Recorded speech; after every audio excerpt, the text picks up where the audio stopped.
Ladies and gentlemen, welcome to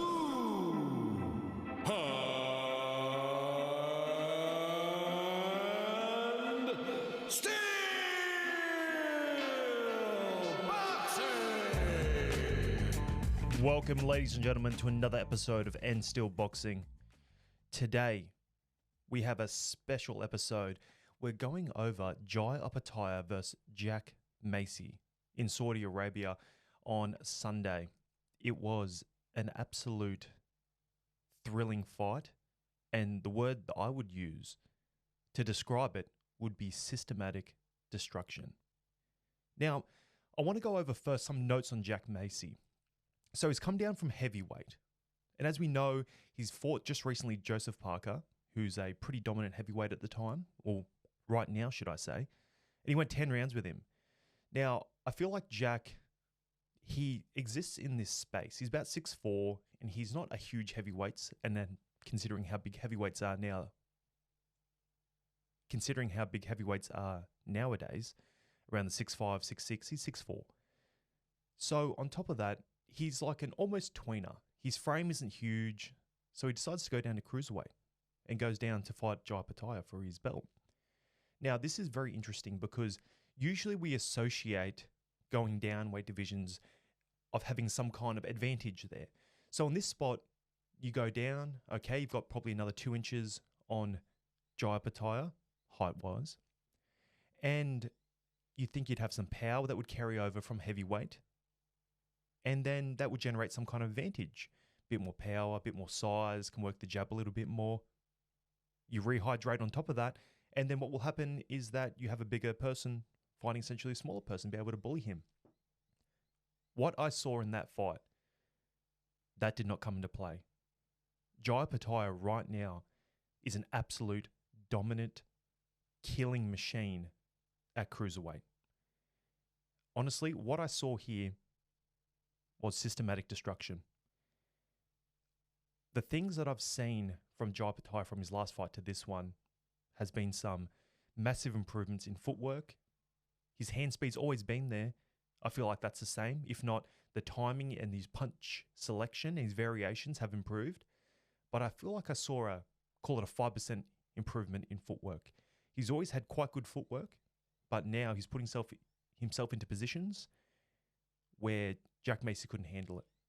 The hand speed differential was so significant, Jack Massey couldn't handle it. Now, I've always thought that Jai Opetaia isn't necessarily a concussive puncher like you would see in heavyweights like Anthony Joshua or even Fabio that we just saw on the same fight card. Concussive. Not necessarily fast, but concussive.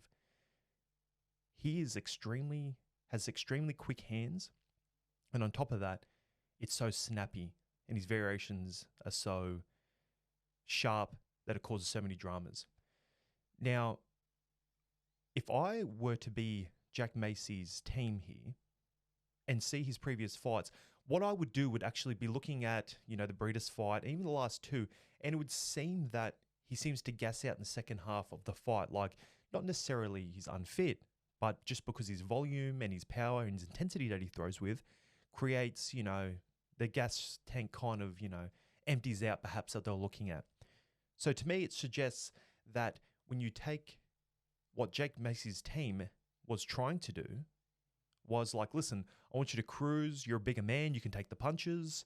All right, you can take the punches a bit more. I want you to just work it. Let him work himself out here. Gas himself out a little bit. We're going to take it to him in the second half of the round, the second half of the fight. They did not give him a chance. All right, the alternate universe to that is that if Jack Massey was maybe trying to take the fight to him in the start, maybe a slower start, get the speed, get the timing on him like a lot of fighters do, bring it to him in the second half. The alternate world to that is that he couldn't even get his shot off. What we saw from Jai Opetaia was almost a perfect performance. People were saying, and pundits were saying previously, oh, Jack Massey's going to be coming in, intense, ready, dialed in for this fight. And I think he was. There was not an ounce of quit in that man. The corner threw on the towel in round 6. So what we saw was variations, shots to the body, that constant pressure. Not necessarily the margarita or that Mexican fighting style pressure, but more of that Eastern European style in which he's always there. He's always ready to strike. You always have to be aware. You always have to be on your guard. And the downside for being that bigger man is that you perhaps can gas out a little quicker than you would previously. As in, smaller guys got a bit of bigger gas tank, carrying less muscle, less size, less bone density, and you can bring that intensity for more rounds. If Jack Massey came down to cruiserweight thinking it was going to be not necessarily an easy fight, but he has advantages, he did not find that here in Jai Opetaia. Anyway, back to that alternate reality is that perhaps he was waiting, or perhaps he just could not get a shot off. He was getting battered to the body with straight right hands, hooks. His head, his face was swelling up.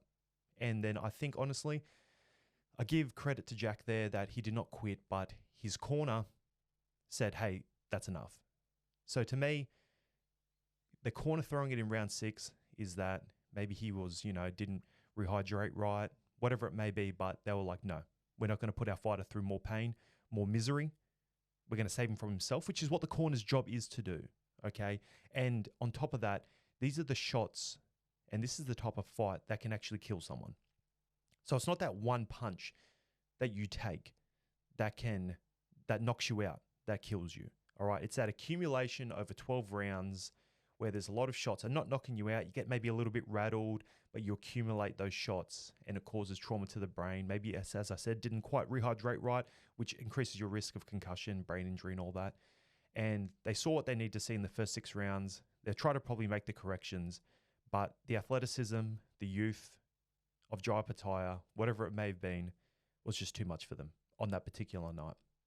So by them throwing the towel in on the corner in round 6, they did Jack a favour and saved him from himself. Both guys went back to their families safe, and we're happy with that. Now it brings us on to what is next for Jai Opetaia, the absolute Australian sensation, is that there's a very good chance, because he didn't take much damage in this fight, probably took more damage in the sparring beforehand. He may be on the undercard for the Tyson Fury Alexander Usyk 2. There's a possibility of that. Anyway, Jai looks like he's probably going to fight the WBO champ, Chris Billam-Smith, versus Gilberto Ramirez, whoever wins out of that. They'll probably fight Jai Opetaia, perhaps on the next Saudi card, on the undercard here, on the undercard of Usyk and Fury, which would be a fantastic addition. Really good fight in addition to that, because they stack their cards over there and they look fantastic. And every time, we can't look away, essentially. Well, I know I can't. So that would be fantastic and continue his route down that accumulation, unification, and perhaps even looking at undisputed in the near future for Jai Opetaia. I think right now he's the king of the cruiserweight division. Whether or not he goes up to heavyweight and the success there, which is another story which we've covered in previous podcasts, I'd definitely be interested in it though. The alternate to that as well is that there's a bit of a rumour mill, could be just in the media right now, but he could be fighting Artur Beterbiev after that fight that we've seen on the undercard.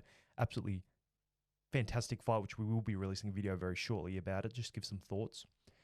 But the reality of him going up to cruiserweight in a fight or two, or maybe next, that'd be very interesting to see. Jai Opetaia versus Beterbiev.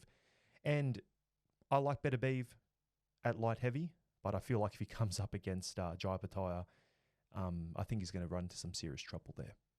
Jai is a bit too strong, I think, for Artur, and that would not be a good matchup for him, especially considering his age, almost 40 years old, and Jai is just an absolute king of the cruiserweight division at the moment.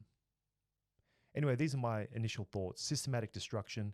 Jai, absolute powerhouse in that division right now, and even the ones around it, I'd be very, very aware and scared of him. I think he's going to clear out I really feel like he's going to clear out the division.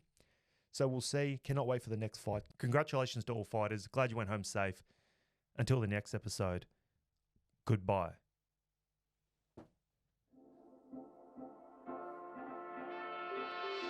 Thank you for listening.